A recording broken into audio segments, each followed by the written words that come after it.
I brought a book that was called The History of Magic. It was a Christmas gift to me. A roommate of mine in college, we exchanged Christmas gifts. I think I gave him a print or a drawing. I was an art student, and he gave me this. Apparently, you've read the book. You've kind of hounded it a little bit. All the edges are worn away. It's not the kind of book you sit down and read cover to cover, but I've looked at it over the years. Well, it's also got wonderful illustrations in it. Yeah, it does. If you go in, there are actually pieces like this, which are old illuminated manuscript art, old engravings, woodcuts, etc. Yeah. The subject matter is, mysterious and interesting. Right. I guess you say it's a compilation, which is true, and it was under the name of Kurt Seligman who put it out.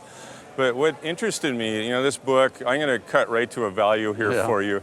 This book in this condition is worth about $100. Oh, really? However, when you had it at the table and you were talking to me, in here I opened the flyleaf and I noticed who your college roommate was Jim Morrison of the Doors. That's right. So, all right, let's pounce on that. I have all kinds of questions for you because I'm a Jim Morrison fan. Oh, really? I met Jim Morrison. I was in a rooming house, renting a room. This was in Tallahassee, Florida. And this other guy lived there, and we got to be friends. We'd walk to school and so forth.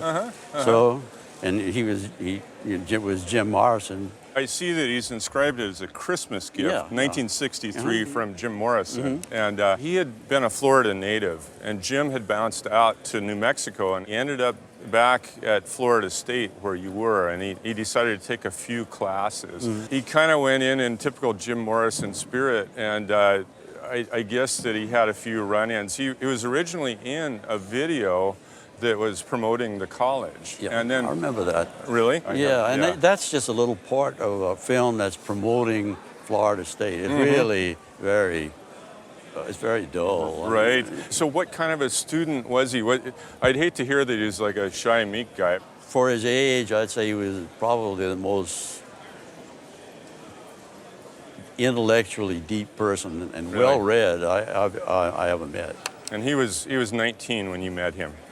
1920. Probably, something like that. He gave you the book on the occult. It's always been assumed that he had an interest in the occult. Yeah, he did. In the band, he often took on the name of the Lizard King. Yeah, all the band stuff came after I knew him.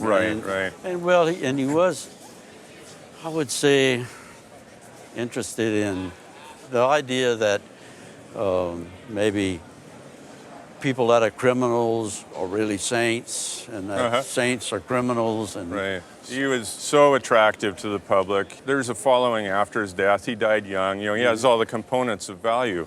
Beauty, early death, intelligent, wild. That's Jim Morrison to a T. So what a wonderful early view into his life and his relationship with you as a young college kid. The value on this at auction with the occult level, if it weren't that book, I'd put $4,000 to $6,000 on it. But because it's that book, because it's early in his life, which generally doesn't help, I would say that the value on it is $8,000 to $10,000 at auction. Yes. Wow. Yeah. I'm surprised at that. When we're done here, you want to have a beer? Yeah, we could. No kidding. My daughter's here, and she'd go along with it. We'll take you over, and I'd love to hear your stories. That'd be so awesome. Yeah. All right.